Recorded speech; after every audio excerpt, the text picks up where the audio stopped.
or whether it's, you know, you've got a further understanding of it.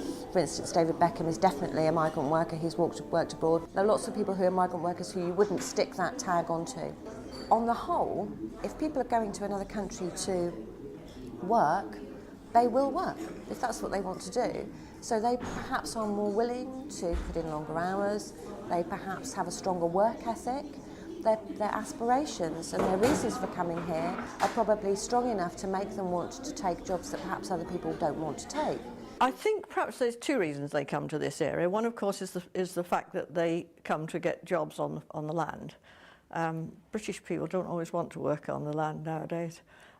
So we get lots of Middle European people coming in, just temporarily. Most of them don't stay. I always felt that people that came in brought, you know, they brought their own values to the country, not just Lynn. I mean, we've always used to having people coming in and out of Lynn when it was a port. There's a lot of Polish workers in Thetford, and there has been problems.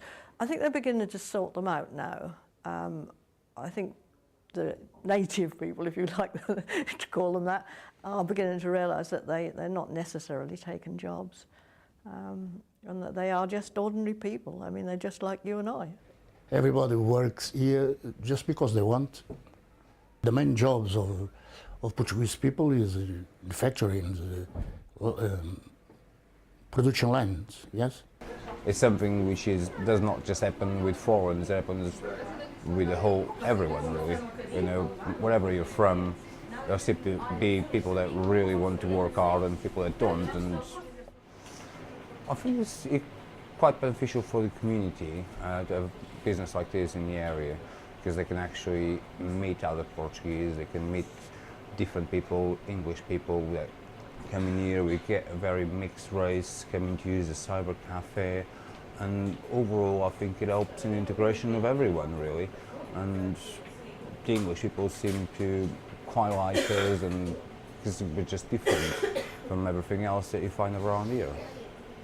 I think the immigration was good to a certain point, but to be honest, I think it started to be a bit too much, because we are at the stage that we're stealing jobs from each other, and obviously that also brings some misunderstanding between people.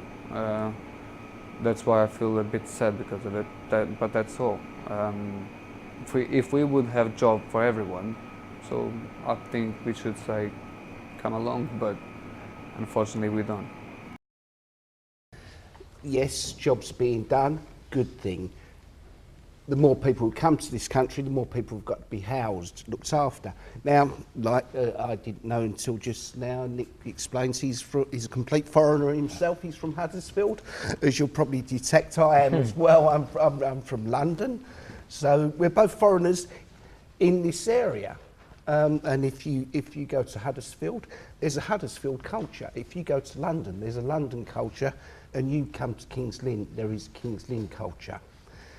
So we're immigrants, and when you talk about a council level or a local level, anybody from outside King's Lynn, whether they be from Wisbech or Norwich, are foreigners to King's Lynn. If you come into this area, you create a problem for our councillors to solve. We've got to be housed, we've got to be looked after, we want education for our children. All these problems.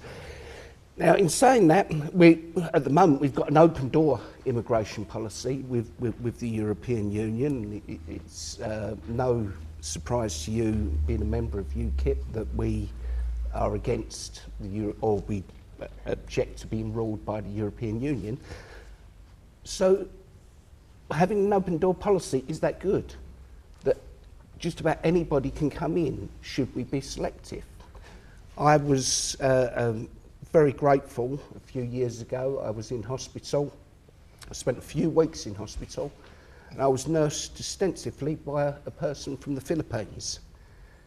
We actually went out to the Philippines and recruited him because we didn't have the nurses to look after us in this hospital.